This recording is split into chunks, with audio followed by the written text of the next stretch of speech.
Councillor Lewis. Present. Councillor Rosenthal. Present. And Councillor Nolan is excused today, and President Peterson. Here, thank you. All right, before we begin our agenda items today, can we please play the safety video for our in-person attendees?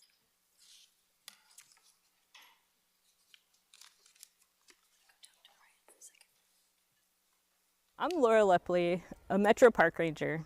Here at Oxbow Park, safety is our #1 priority, not only for our guests, but for our staff members. I'm at the Welcome Center and you're at the Regional Center. The council chambers are located on the 3rd floor. In the event of a fire or fire alarm, please exit through the door in the northeast corner of the room.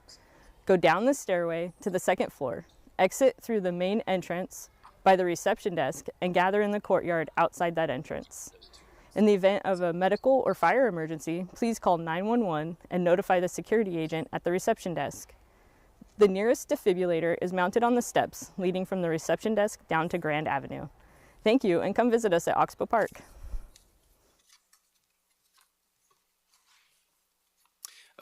President Peterson, you're muted.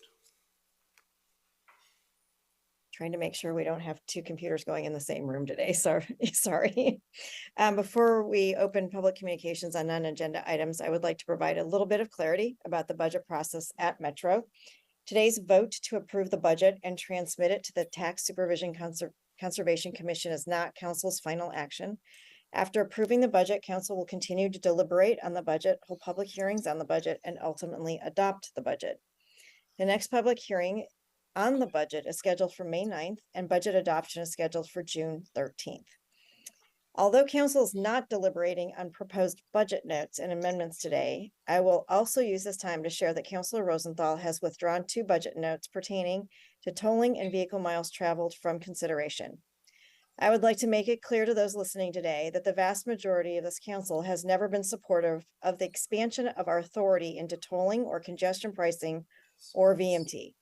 We look to the leadership of our state, the governor, and the legislature to work on these issues in partnership with stakeholders across the state when they take them up. This council will have thoughts and opinions as well as public conversations about whatever may be proposed in the future by our state legislature. And I look forward to those conversations. In the meantime, to reiterate, the budget notes have been withdrawn. And finally, to logistics of the meeting, Councilor Gonzalez and I will need to leave the meeting no later than 12:30 p.m. your time, and the remaining councilors will be attending the TSCC meeting. Due to time constraints, we will delay COO and council communications to a later date. Thank you all, and we will now move on to our public communication on non-agenda items. Connor, will you please describe to the audience our procedures for the public communication portion of the meeting? Yes, thank you, President Peterson. So if anyone wishes to testify on non-agenda items, now is the time to do so. Public testimony will be limited to 3 minutes, and I will manage the timer to go off at the 3-minute mark. If you've not already signed up to speak, you can do so now. Those who are joining us on Zoom can sign up by hitting the raise hand button, which depending on your version of Zoom is either at the bottom of your screen or within the reactions tab. Those joining us in person can fill out one of the blue cards in the back of the room and bring that up to me. And testimony will be, as a reminder to everybody testifying today, you do not need to give your physical address. However, please do identify yourself for the record before testifying.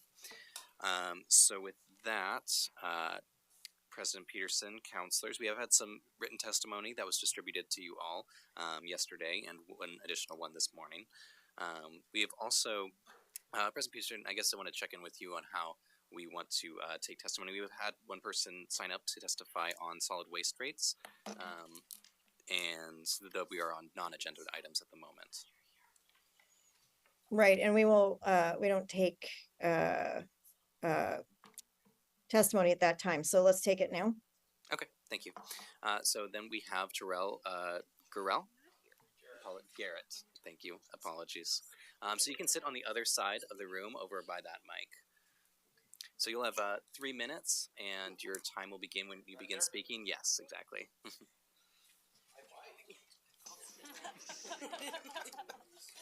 Are these my notes here? Hi, Terrell Garrett, Greenway Recycling, and former member of the task force on solid waste rates. I don't know why you guys put me on there, but thank you. So there was no rock unturned. There were boulders moved.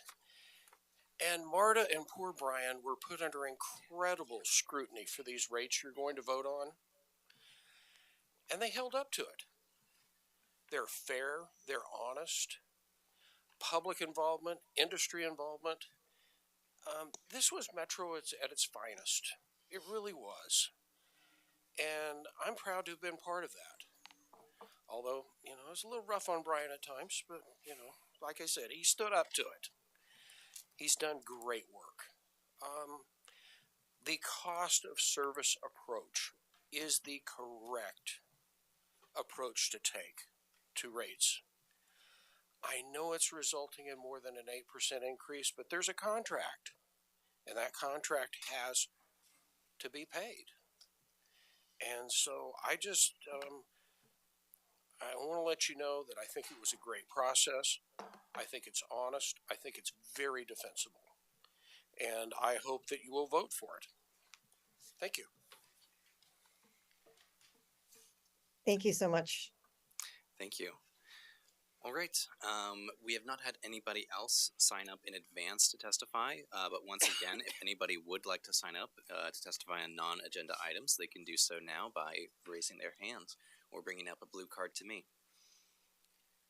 All right. And with that, I am seeing none, President Peterson. Thank you. I will close the public communication and non-agenda items for this council meeting and move on to the consent agenda. Councilors, there are 3 items on today's consent agenda.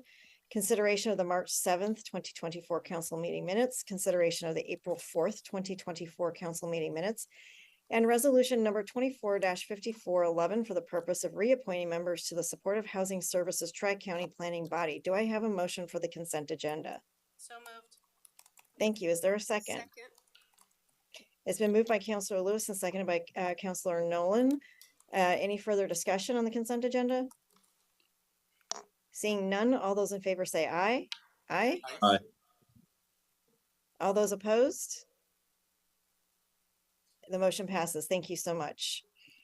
All right, councilors, we will move on to resolution number 24-5397 for the purpose of approving the fiscal year 2024 through 25 budget, setting property tax levies and transmitting the approved budget to the Multnomah County Tax Supervising and Conservation Commission. As I mentioned at the top of the meeting, this is not our last budget action as a council. We will continue to meet and refine the budget, and that next public hearing on the budget is scheduled for May 9th. To answer any questions about approving the budget, we have Melissa Madrigal, our Chief Operating Officer, and Brian Kennedy, our Chief Financial Officer. I will turn it over to them, and we will have questions from there. Thanks so much. Thank you, President Peterson, and good morning, councilors. As President Peterson said, I'm here with our CFO, our Chief Financial Officer, Brian Kennedy. Happy to answer any questions at this point in the process. Councilors, we've been having a lot of discussion.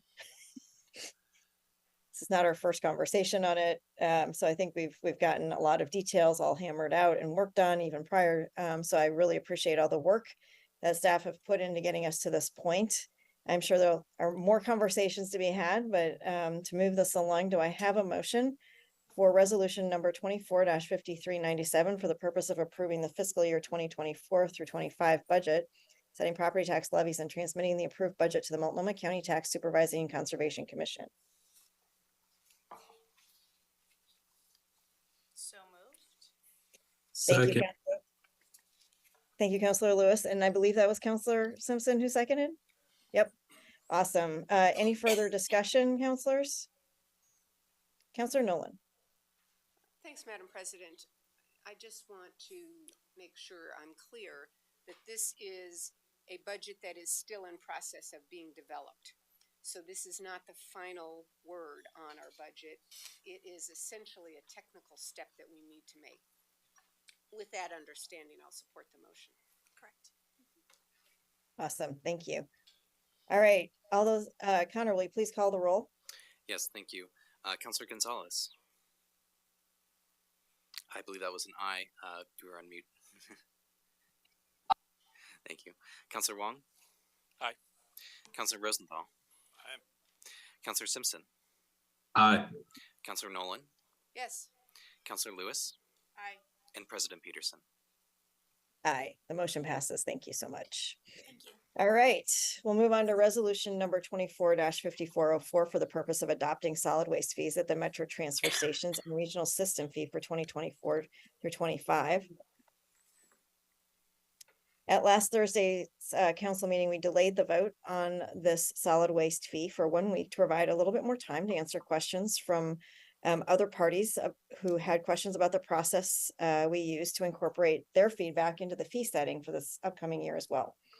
I'd like to appreciate Councilor Nolan for leading the task force on this and for their comments last week, and add my own thanks to our staff for designing a transparent process in response to council direction last spring.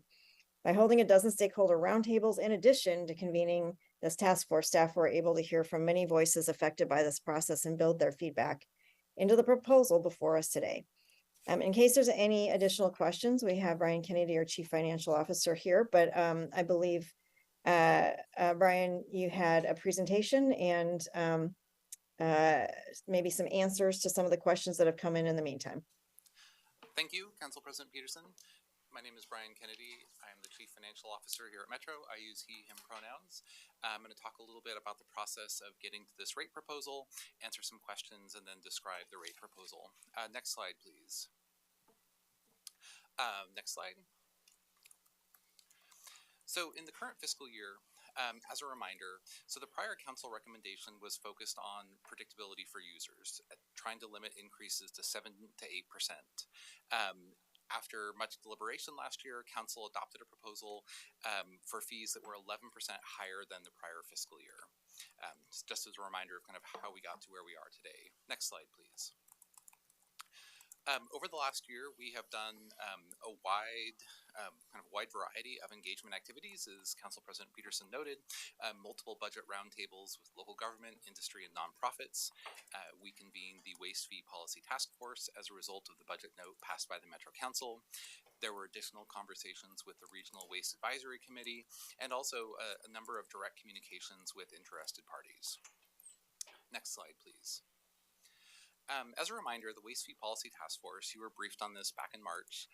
The task force prioritized 4 criteria: an accessible and equitable system, healthy environment, affordability, and then a focus on the private system. The task force also highlighted other criteria, including predictability, the resilient economy for all, service provision, and consistency. So those were kind of elevated to be considerations, but were explicitly not prioritized. Next slide, please. So what those changes to the fee predictability criteria mean. So first, it prioritizes setting fees at the full cost of service. We heard a lot from stakeholders about the impacts of not setting fees at the cost of service over the last several years, and that was a top priority for the task force. Secondly, there was a strong recommendation around maintaining separate reserves and operating funds for our transfer station operations and regional system fee activities. That is something Metro put in place in the current fiscal year and will continue going forward. Finally, it prioritizes a number of other investments that are really part of the budget process. The criteria don't directly affect how the fees are calculated or set, but drive investments from WPES and parts of the system, particularly in areas like the providing equitable services around the region. Next slide, please. We've also received some feedback recently from local government officials, and I'm going to go through those at a high level. And I think that the questions kind of fall into 4 categories. So first are questions around Metro's solid waste expenses.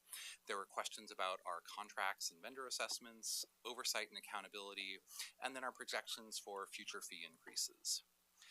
Next slide, please. You have seen this slide before. This shows Metro's fee history going back to 2012-13. You'll notice about a decade of relatively flat fees.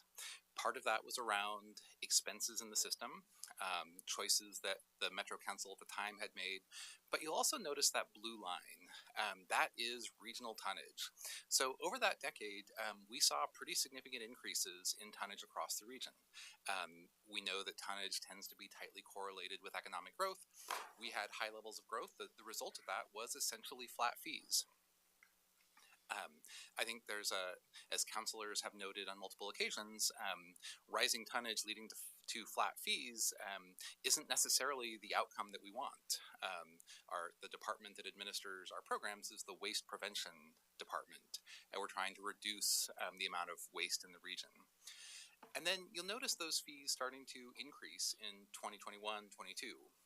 There are a couple things going on there. Part of those are choices made by the Metro Council, and I'm going to talk a little bit later about what those policy choices are, but also some slowing in the growth of regional tonnage.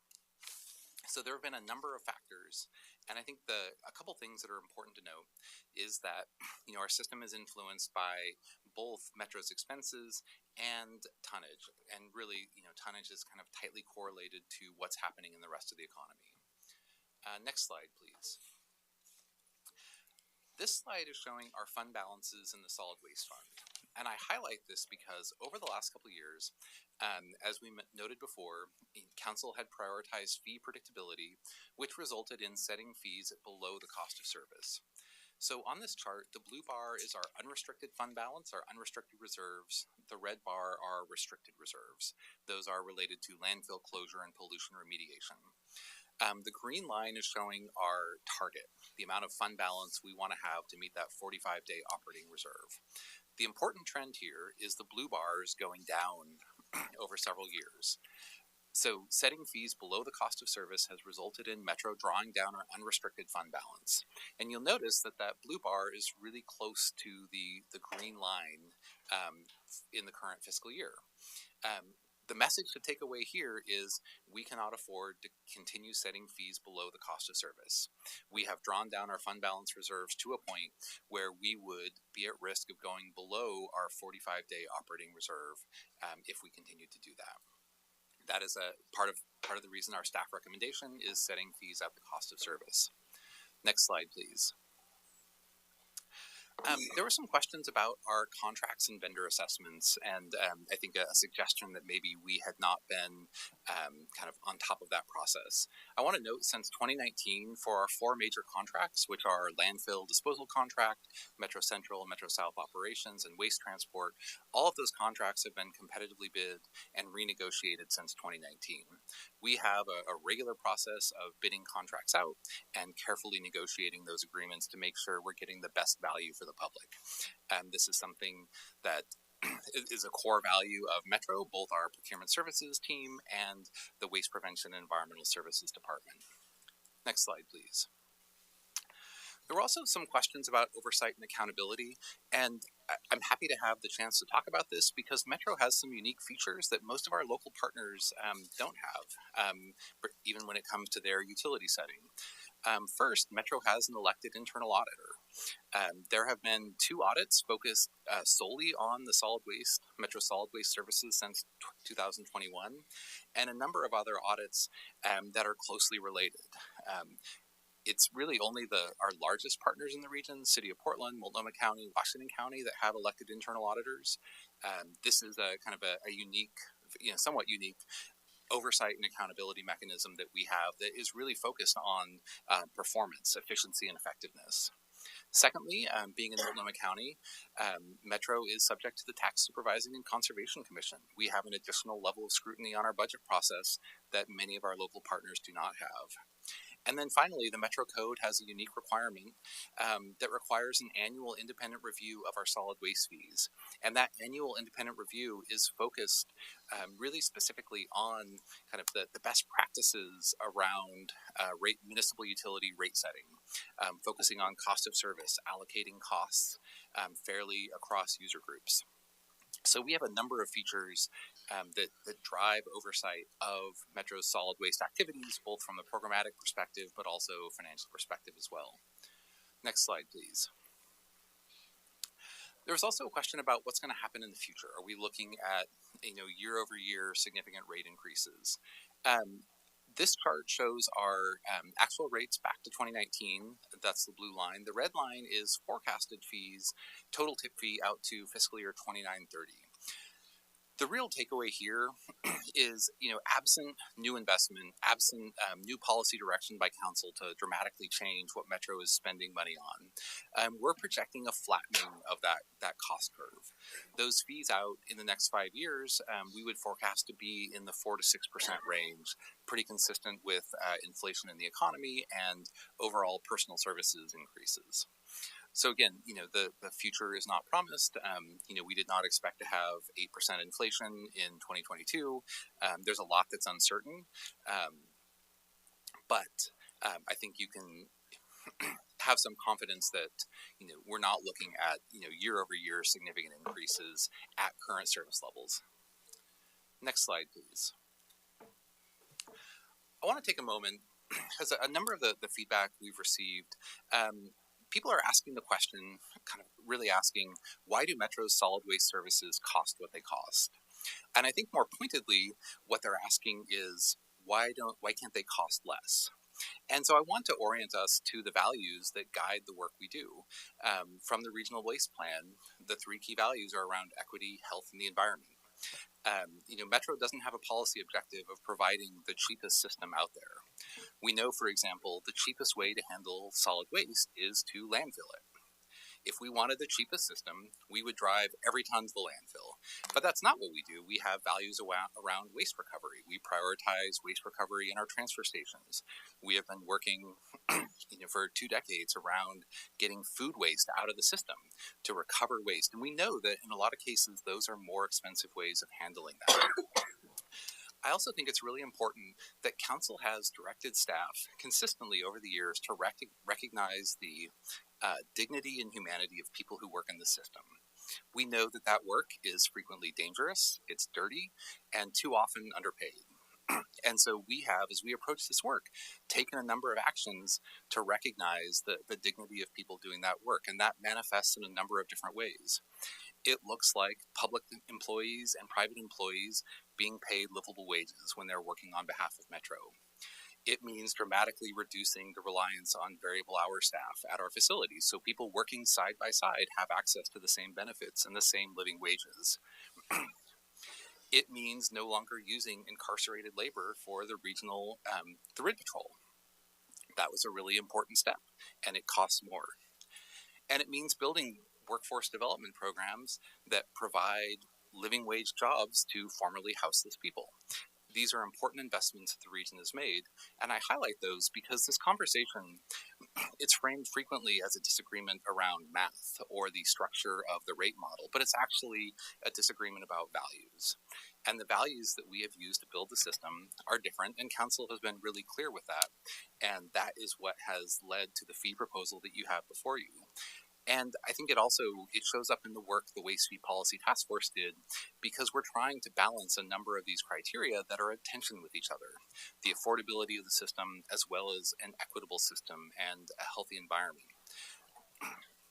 So I think it's really important that we keep those values in mind as we look at the fee proposal and the outcomes that we're trying to achieve. Next slide, please.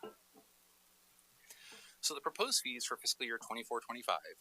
The overall tip fee is an 11.9% over the current fiscal year. There are increases across the board: staff scale house, automated scale house, the minimum load charge. The most significant increase is on the mixed solid waste fee, from just under $90 a ton to a little over $104 a ton, an increase of 16.3%. The regional system fee is pretty close to flat, staying at around $31 a ton, just a 1% increase. Next slide, please. So in looking at the fees, those fees represent the full cost of service for all services except organics processing. Again, because we are trying to keep that waste out of the landfill, trying to build that market.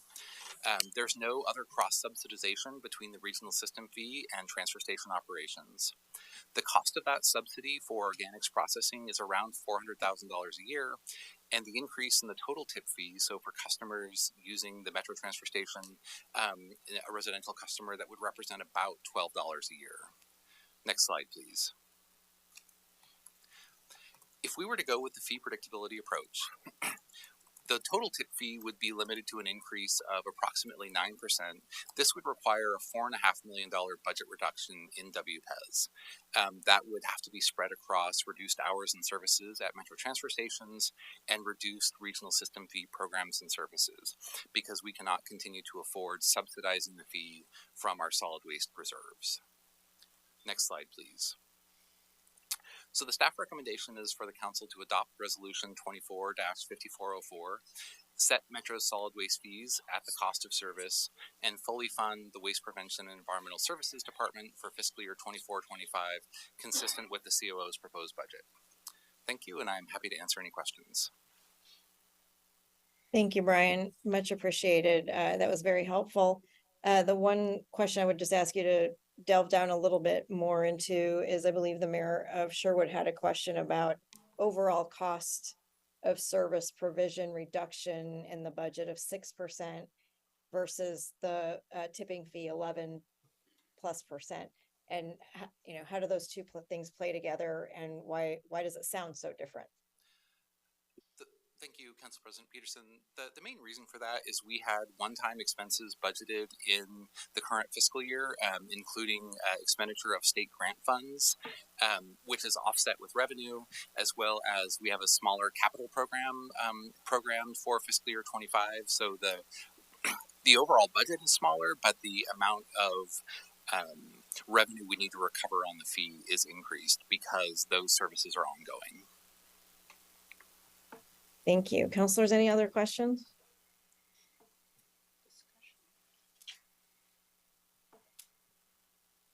Seeing no hands raised, thank you.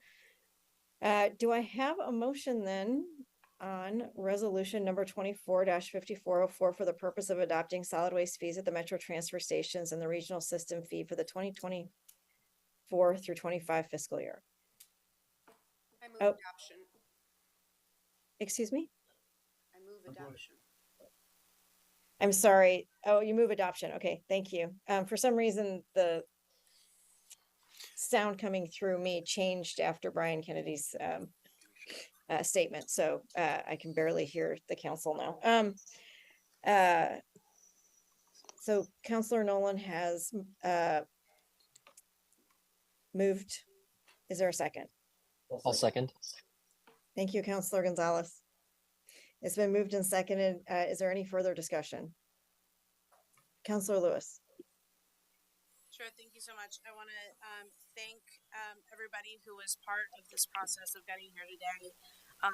We had exhaustive meetings. We broke at least one computer with a giant model. Brian stayed late one too many times.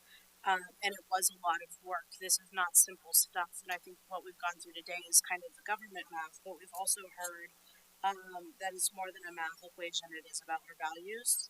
And in the 90s, before I can remember, before Councilor Gonzalez can remember, we made the choice as a region to be a hybrid system, which means that in order for the entire ecosystem to work, we have to benchmark public's and private's participation in a rate setting process and a fee process where we can all operate and have tonnage that makes sense to process it appropriately. And as we've discussed, that means things that are organic get composted, things that can get reused, things that can get recycled, and things with no better destination go to the landfill. So the system that we are building, that we're actively building with every budget that we pass, is trying to hit those goals.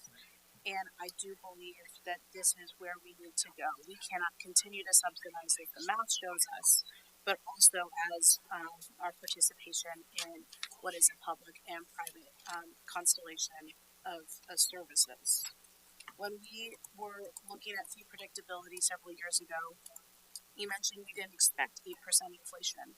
It's not only that we didn't expect 8% inflation, we can't have predictability just at inflation and not only keep up, but actually get ahead. Our goal was bending the curve towards catching up to true cost of service, and if we were to continue that trend, we would be falling further and further behind instead of doing what we're about to do today, which is take the one big step forward. That's where we've been trying to go. and then move on from there, paying for the services that this region demands of us. You've heard me time and time again harp on bulky waste. I do appreciate that we have been really considerate in our thought about minimum load charge, and also making sure that we're fully funding rent control. So at the end of the day, I think this is living up to our values, and we've done everything we can to research possible scenarios. We looked at least 4 of them, and this is the one that got us to where we need to go. Thank you. Just a quick announcement. I realize that folks in the chambers are a little quiet on Zoom. We're trying to troubleshoot that right now.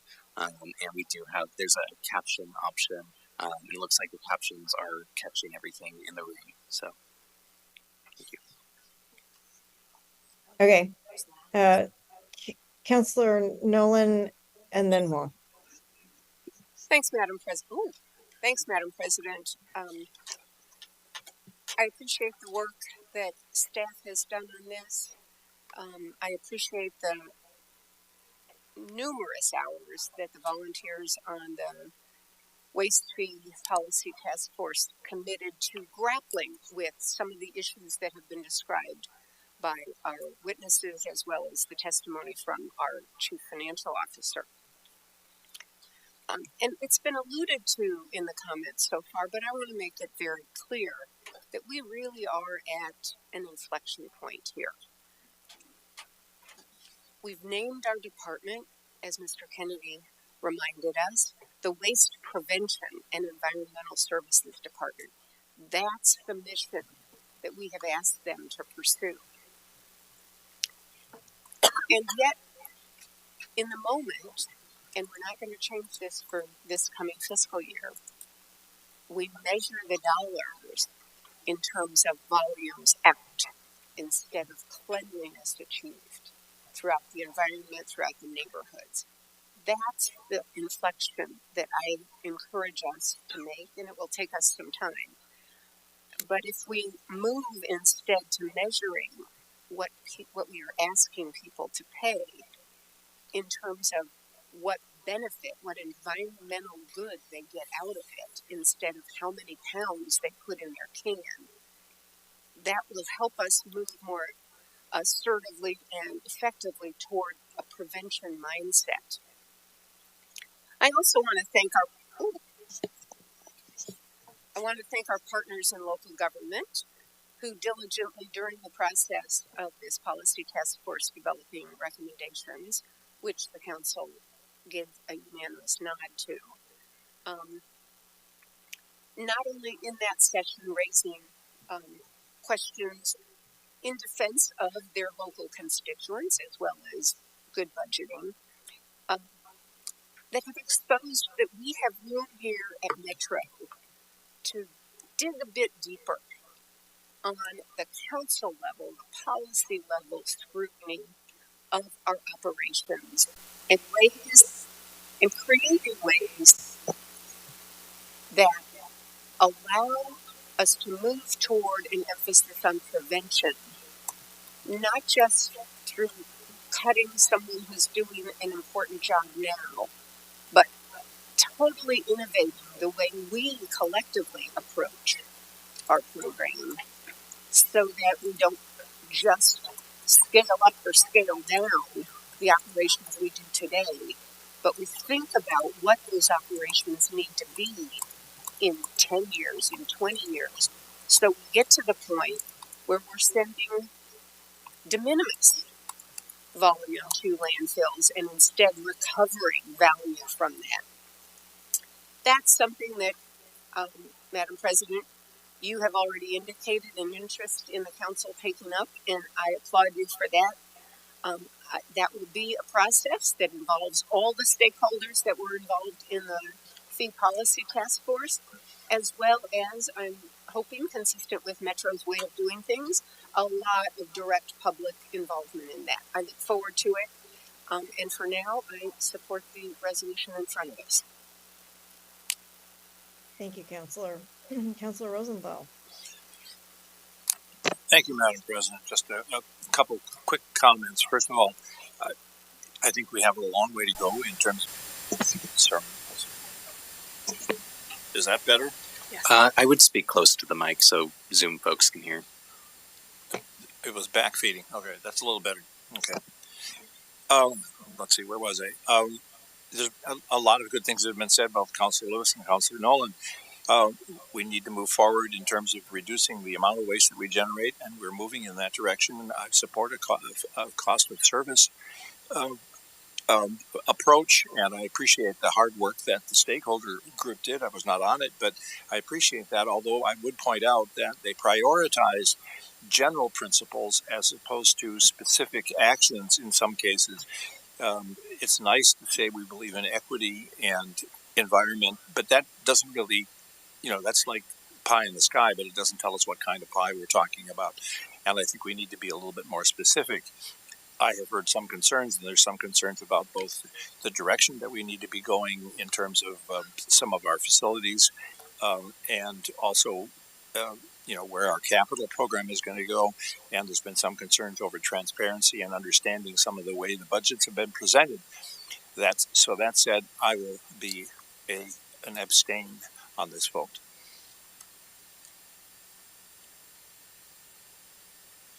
Councilor Gonzalez.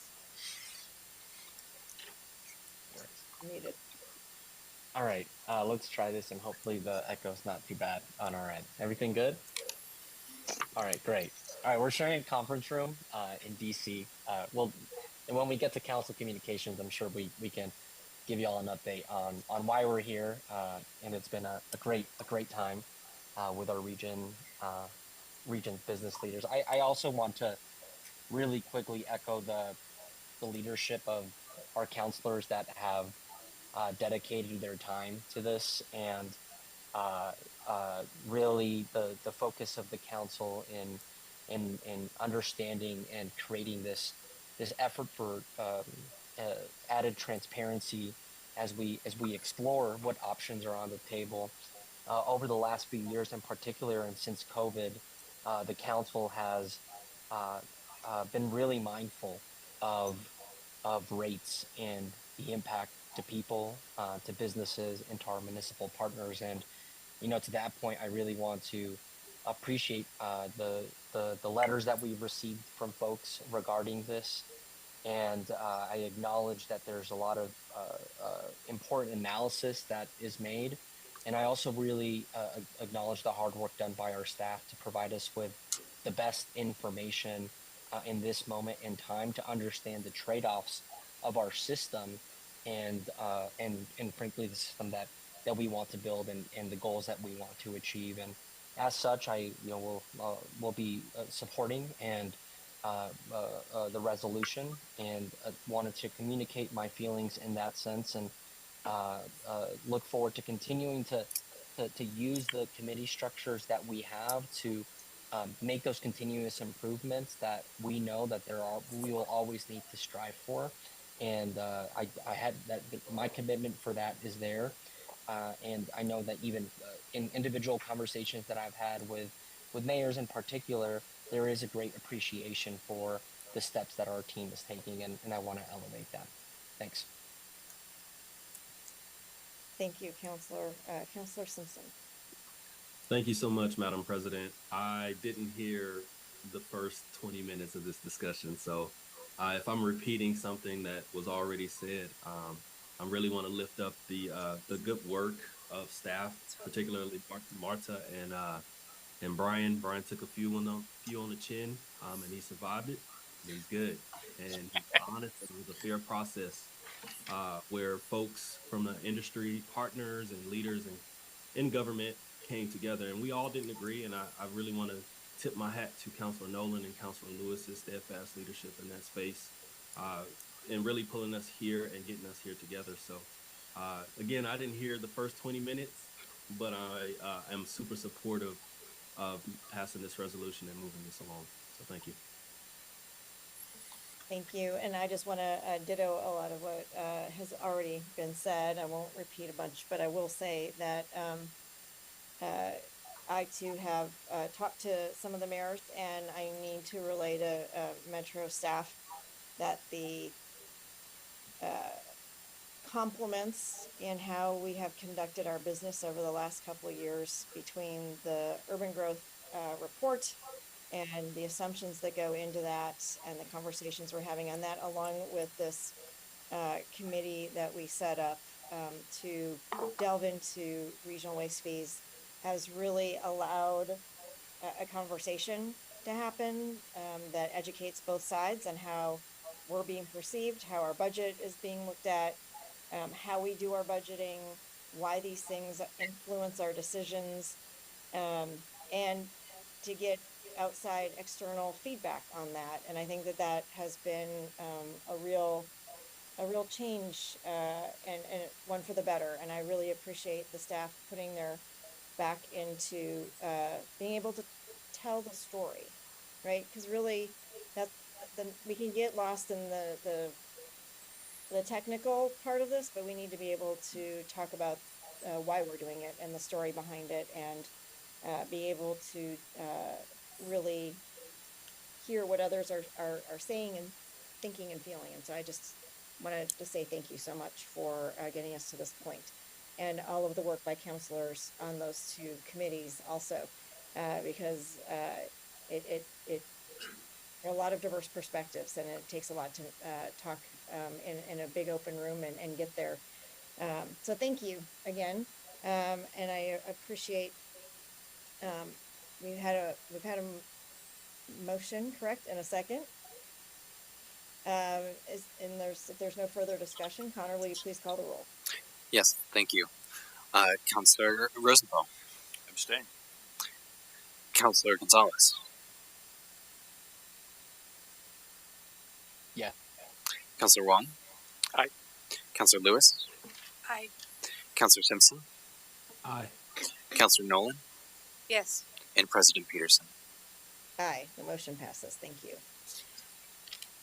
And I look forward, by the way, to further discussion on all of these things. I don't think we're stopping here. I think that there's even more conversation to be had, and there were other recommendations by the committee to follow up on. So I just want to take note of all of that and say that the work does not stop here.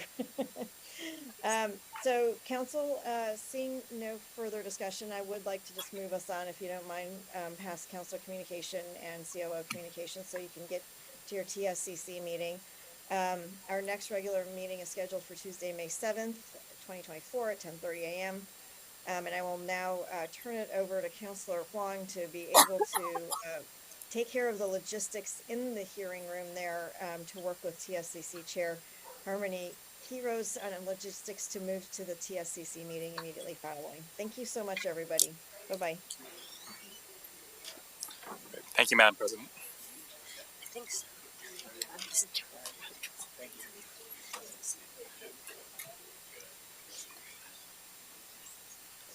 Takes all for comment. Yeah, good point. Recording stopped. Just a quick announcement. I've paused the recording, and I will restart the recording once we get going with the TSCC hearing.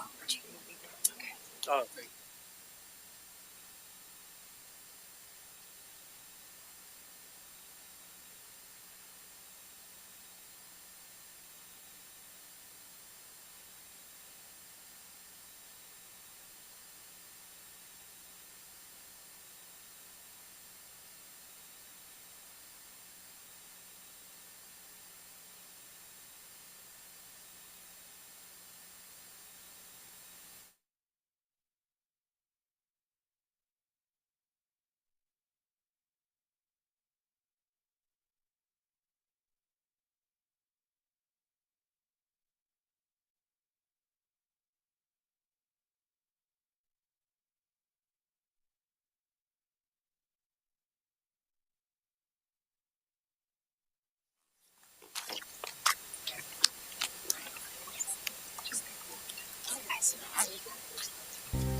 hello. Yes, indeed. Good to see you. Thanks for being here. pretty good. He's got Right. his hands in And lots of just an different announcement things. for everybody using the mics. All of the mics are now active. They are on. Yes, Tony always takes care of us. Hi, folks. Just so you know, the mics are on right now, and we are recording. The mics will stay on throughout the meeting. Please don't mute or unmute the mics. They'll just stay up. So yeah, thank you.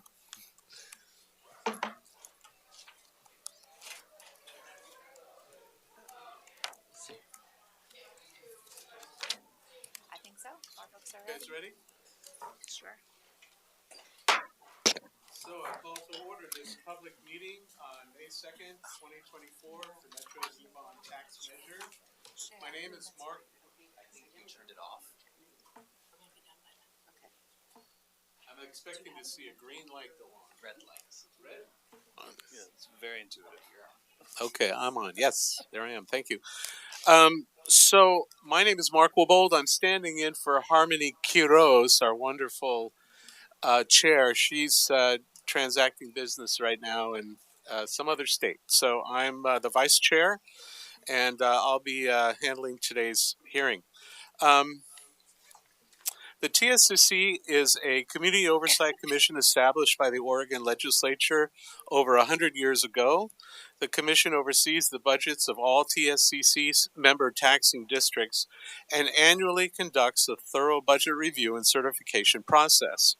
Another of TSCC's responsibility is what we're doing today, as detailed in state law, to hold public hearings on all property tax measures proposed by municipal corporations under the Commission's jurisdiction.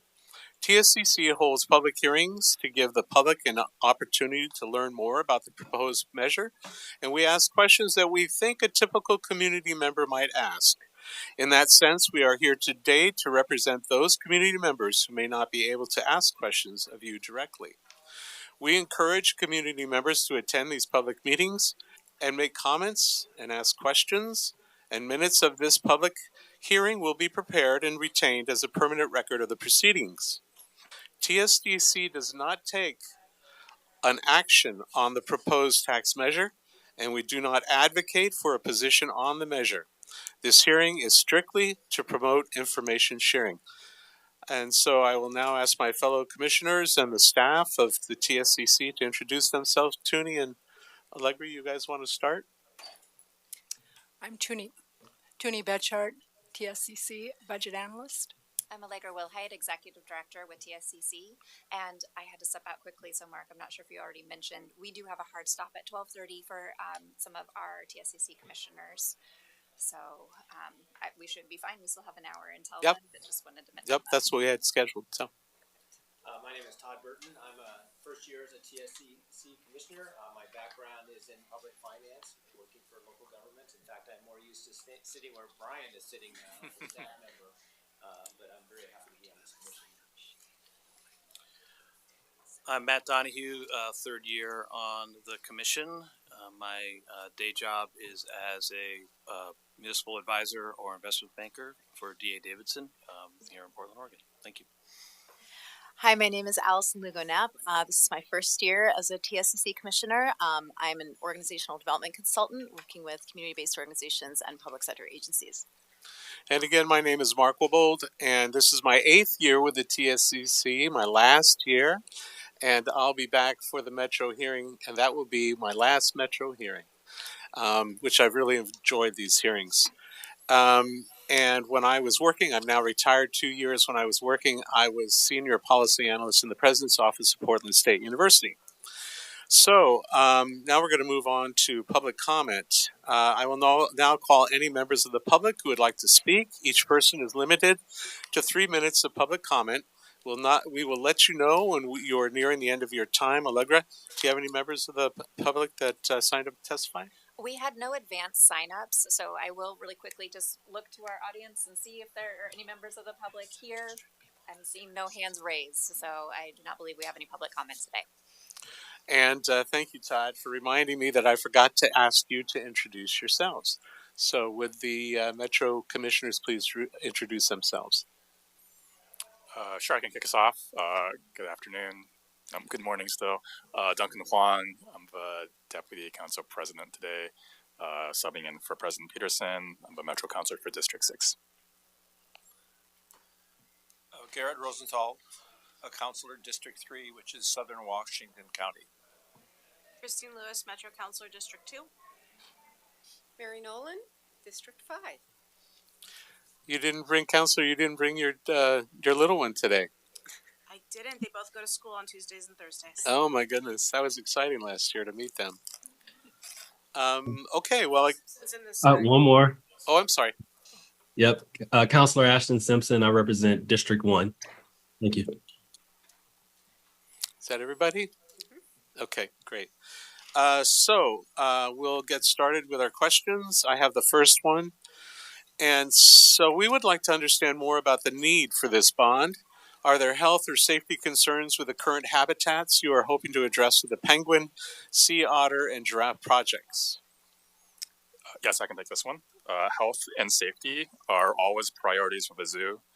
The Association of Zoos and Aquariums has identified several areas, including the penguin and giraffe habitats, that are in need of modernization and upgrades. Although the exhibits are currently safe, giraffes must be inside at certain temperatures, and as extreme weather becomes more important, we know we can do better with a larger indoor space for the giraffes. Giraffes' social well-being will be enhanced with the ability to house a larger herd. Stellar Cove, which currently houses sea otters, has aging infrastructure that is in need of upgrades. There is a risk of infrastructure failure, which is a health and safety concern. Okay, and to follow up on that, how does the infrastructure at the Oregon Zoo compare to other similarly sized zoos across the country?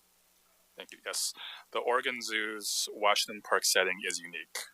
While many zoos across the country have flat sites with ample room for expansion, the Oregon Zoo is restricted by roads and has a significant grade change as well as geotechnical challenges. Construction needs to accommodate a more robust structural system are needed to withstand seismic events. The zoo was able to modernize about 40% of its campus through the 2008 bond measure. The remaining portion, some of which dates back to the 1950s, is in need of similar upgrades and improvements. Okay. Okay, thank you. I have the next question. What kind of analysis has Metro completed to assess the potential impact of bond projects on revenues? And do you know whether these enhancements will increase visitor visits or visitor members or numbers or memberships? Yeah, thank you for the question. The zoo has engaged a consultant to develop a business and operations plan based on potential bond projects and the updated campus plan. The analysis is currently underway. Regardless, visitor numbers are currently managed through a timed ticketing model that works to prevent overcrowding and ensure a positive guest experience.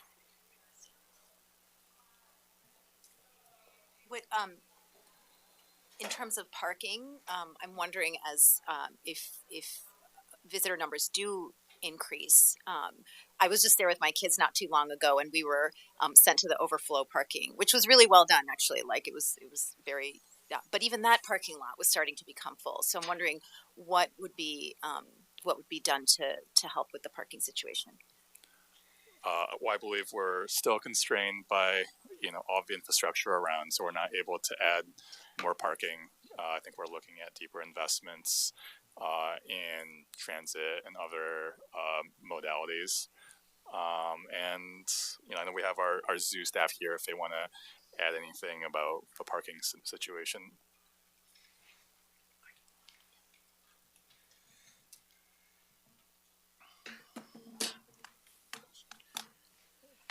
Thank you, everyone. My name is Utpal Pasi. I go by Pasi. I'm the Deputy Director of Operations for Oregon Zoo. I'm filling in for my boss, Heidi Ron. So I'll try and do my best. And I worked at Oregon Zoo for about 6 years now. Prior to working in Oregon Zoo, I worked at another zoo. So in total, I've been in zoos for about 13 to 14 years. And prior to that, I do have a background in hospitality, hotels, restaurants. I've always worked with guests. and guest needs my entire career. Specifically, addressing parking.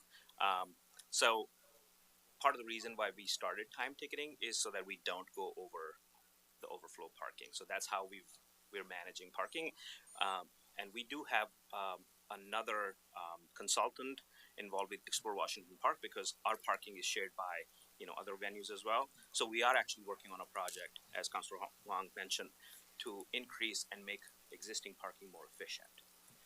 So we don't see currently it's outside our boundary, but our campus plan should be able to accommodate what the parking is available for us for now. Thank you. So I have the next question. Ballot measure tells us that we won't see an increase on our property taxes for Metro because of the other expiring debt.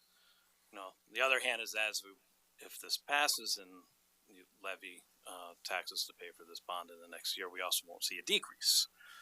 There's lots of discussion, more than I've ever seen since I've lived here in Portland, about the tax burden on people in this area. So I guess give you the opportunity to make the case that this project and these projects are worth the dollars that taxpayers will spend on them. Sure, this is my question. The Oregon Zoo is a community treasure, and it has been an investment from the public that's made it what it is. Not only the 2008 measure, which we're obviously wanting to build upon, but the first Washington Park development was publicly funded in a bond. And here we are today with a community treasure that attracts 1.3 million visitors every year, the top ticketed attraction in the entire state.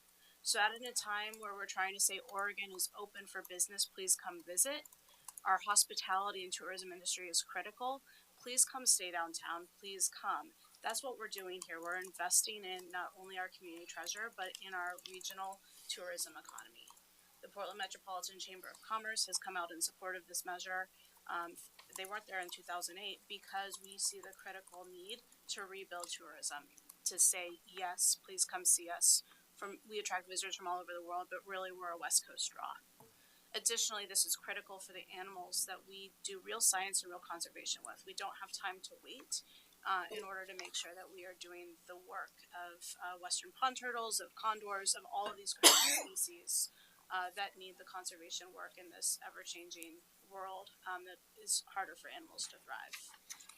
And then finally, I would say in addition to those persuasive points, the Oregon Zoo is core to who Metro is. It's a large portion of our budget in terms of our general fund. It's a large portion of our staff FTE, and to take care of it, to actually nail the stuff that is core to our mission, is critical for us to be taking on the new challenges like housing and homelessness. Gotcha. Thank you. Can I ask an off-the-script follow-up? And this might involve Brian, but since there is a big tourism component in that, and we certainly understand that, do they participate in the financing of these capital projects? I mean, do you anticipate revenues that come from visitors to be part of not only zoo operations, but also part of their capital program? Are you referring to the Visitors IGA? Pardon me? Are you the IGA? Is that what you're referencing? I'm just really referencing, do people who visit the zoo as tourists help pay for the costs of the zoo, including their capital program? And is there some way through their admission fees or some other mechanism? Or a transient occupancy tax or something like that? Yeah. Or through some other mechanism, yeah. I mean, I'll always defer to the smartest person in the room. I wanted to put Brian on the spot here. Thank you, Todd. Brian Kennedy, CFO. I think Todd is one of the first people I met when I started working in public finance. We go way back. Not that far. We're not that old. So the zoo does not receive any transient lodging taxes. There are a couple different mechanisms by which other Metro venues receive those. The zoo is not part of that. So the capital program, the zoo bond program, is funded. 2008 is a great example. That program was funded almost exclusively by the zoo bond proceeds from the general obligation bonds. The zoo does partner with the Oregon Zoo Foundation that does fundraising in coordination. It's also really important to note that the zoo has another capital program maintaining existing facilities that exists kind of independent of those bond measures. There are a number of projects the zoo does on a regular basis that they fund out of a combination of operating revenues, so from net revenue generated by the zoo, support from the Oregon Zoo Foundation, other external grants, sometimes grants from within Metro. So they have a variety of funding mechanisms that go into the kind of the overall capital program, which includes but is not exclusively related to voter-approved general obligation bonds. While we have Brian sitting here, I'll ask another follow-up. Could you, so the premise is that the current property tax will be extended, and then can you talk a little about the assumptions behind that? And there's a limit, I think it's on 30 years in the measure. Is it going to be like one 30-year period, but you're allowed to issue several series up to 30 years? I'm just curious about what the assumptions are. Our general approach has been we get authorization for 30 years, and Matt probably understands this better than most people. There's an interesting problem when you issue general obligation bonds. Even if you're only planning on a 20-year bond, a lot of times you need like 20 years and 1 month in order to repay them. So if you get authorization for 20 years, you actually have a little bit of a problem based on the timing of when governments typically issue their general obligation debt. So we get authorization for 30 years. We typically model that to try to repay within 20 years to manage the interest cost. And given the nature of these construction projects, similar with 2008, we would not issue in one tranche. We would expect probably 2 to 3 issuances over the life of the bond to be in compliance with IRS regulations around use of tax-exempt bond proceeds. So the final, when would the final date in your modeling be for these bonds? No more than 30 years from the approval of the bond measure. Okay, thank you. So can I ask another follow-up question? Yeah, please. So when you say that there is not going to be the taxes will be neutral. There's two parts to your property tax bill. There's sort of the operating levies, what's subject to Measure 5, subject to compression, and then underneath there are all of these GO bonds that have been approved, and several of them are Metro bonds along with schools and whatever other overlapping jurisdiction the voters are in. So is that the piece that you're saying will stay the same? Is the debt service, that portion that's outside of Measure 5 limits that's authorized for GO bonds would be level? Correct. Okay. Obviously the permanent rate is not going to change. The local option levy rate through the most recent extension is not going to change. And then our practice is to manage, because Metro right now has, in the current year, a portion of the 2006 natural areas bonds still active, 2008 zoo bonds, the 2018 affordable housing bonds, and the 2019 Parks and Nature bonds, all active. So we managed to, it's about a 40 cent per thousand estimated levy rate, and that's the target that we anticipate we could keep constant over the life of the bond if it were to be approved. So if the interest rate's going up now and you're issuing new debt, potentially you're going to have a much higher cost of capital. I mean, are you going to have to sort of massage that to sort of keep, in terms of the structure of the bonds, the term, the amount that you issue, that you kind of keep that level? I mean, is that the thinking? Yeah, we'd obviously have to manage that. In doing our modeling, we use really conservative interest rate assumptions, knowing that the market conditions are a lot different than they were in 2018 or 2019. We also we would hope that rating agencies would reaffirm if we went back out again this year. But we have consistently had a AAA bond rating, which has generally lets us get some of the best rates available. So we've run a variety of scenarios, but based on the modeling we had done pre-referral, we think we can accomplish that. We could issue $380 million within that 40 cent per thousand levy rate. And would that be reported back through this, the bond audit committee, or the committee you would form as the bond passes, to sort of give voters the assurance, yes, we were watching this, knowing that there's other variables that you can't necessarily control that could cause the, overall tax rates or tax bills to go up. Yeah, exactly. I guess we're moving on. All right. It's your turn, Todd. Oh, I get to ask the next question. Yeah. So if the bond does not pass, are there zoo projects that you would seek to fund with other sources? And what would be those projects, or what are the other potential funding sources? If this measure doesn't pass, community support is the only way that we've actually been able to do large-scale improvements at the zoo. So if the bond doesn't pass, the zoo would most likely not be able to complete the campus plan. The Oregon Zoo Foundation, for instance, did a $10 million campaign to parallel and align with the 2008 bond implementation. And that was a major effort for that foundation and, frankly, for the size of philanthropy in the state. So we would have to pick and choose one or two of the highest needs, and probably the rest would fall away. And frankly, I just want to be really clear, we would pick the ones that the accreditation folks tell us we have to. Giraffes, penguinarium. So, and to find the resources for that, you would have to look at existing resources plus whatever the community might be able to raise. I mean, we would be really pushing the foundation really hard. And in terms of existing resource, we run an operational budget that already relies heavily on funds from Metro. So I do think it would dramatically shift how operation model gets going every year as well.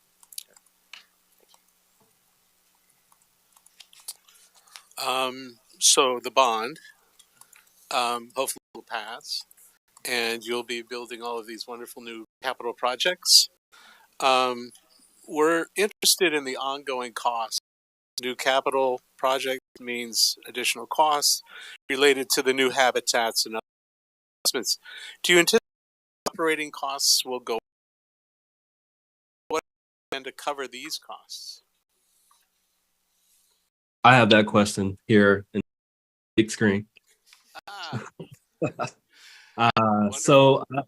Thank you so much for your question. This is being evaluated as part of the business and operations plan, now being in conjunction with a third-party consultant. And the zoo is currently spending funds to extend the life of outdated assets. The zoo also aims to create operations with the new project as any operating cost increases. Okay, efficiencies. Yeah. No new FTE anticipated, that sort of thing? I'm not quite sure. Do we have any zoo staff who can answer that question on there? I can answer that. So we are leading, working on a full business plan now that the campus plan got done. We are going to now map this out over the 10 to 15 years and sort of time it when exhibits get done. What are the opportunities for us as exhibits? What are the staffing needs are? But we're always looking at efficiencies, and we'll balance it with what is nominal price increase that that supports our operational costs. But that's how generally, and we did that for the 2008 bond as well. As we opened locations, our intention was always to be looking at efficiencies. Okay, all right, thank you.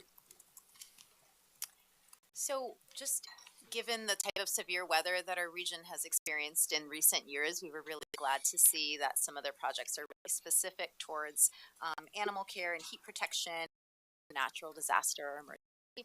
Can you give us some examples of what those projects might look like? I'd be happy to.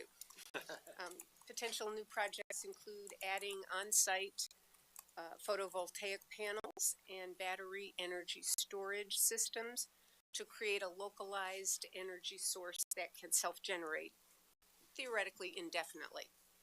The batteries could also be used during normal operations to improve grid stability and even accelerate grid decarbonization, moving away from fossil fuels. Thank you. continuing on conservation, we'd like to hear more about the planned water and energy conservation projects proposed. What is the estimated park percentage of bond funds you expect to go to this priority? I'll continue if that's okay. It's not possible at this stage to determine a specific percentage of funds. We can say that every project would meet Metro's sustainable and sites policy. Water and energy conservation through the core building certificate. Specific include design buildings to achieve at least 70% reduction in total energy use and 50% reduction in water use compared to a baseline. About 1.5% of will also be set aside for green technology, consistent with Oregon law. Okay. I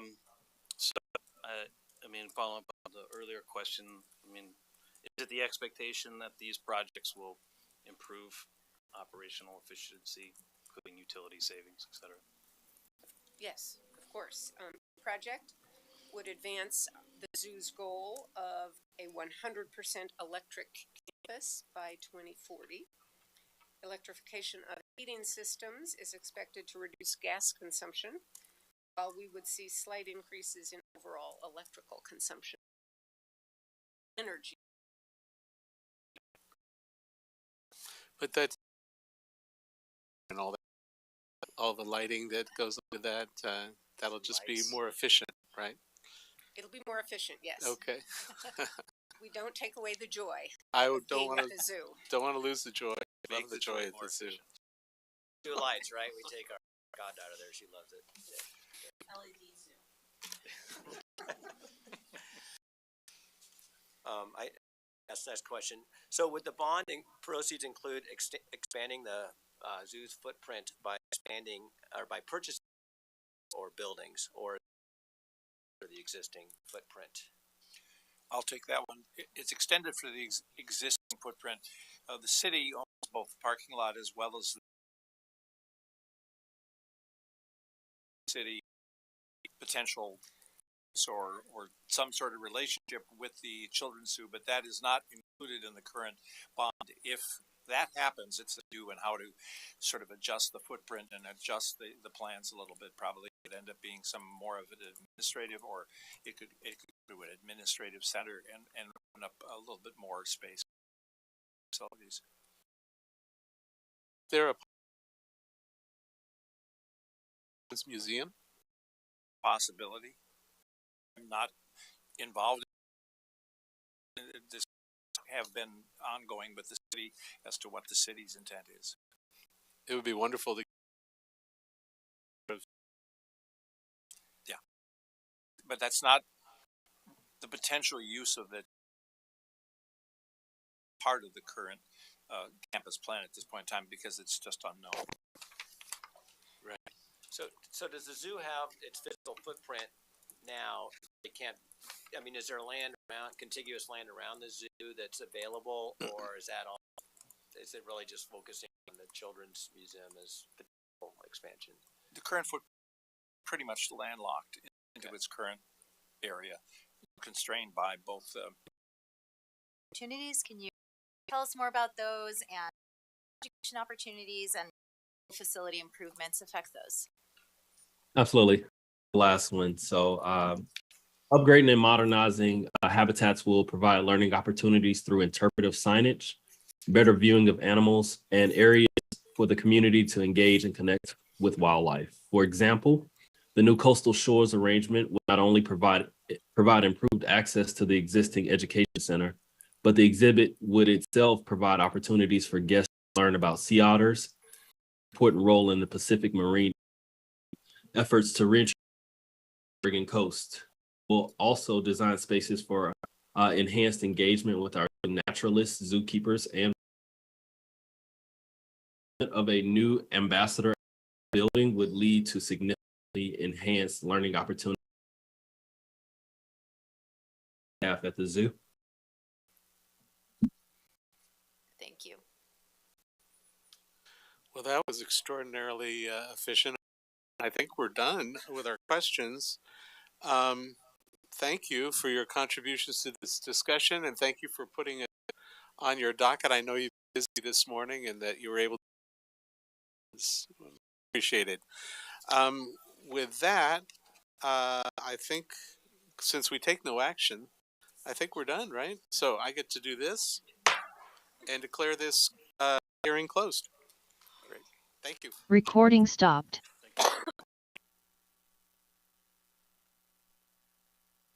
So we go back to, we have to adjourn.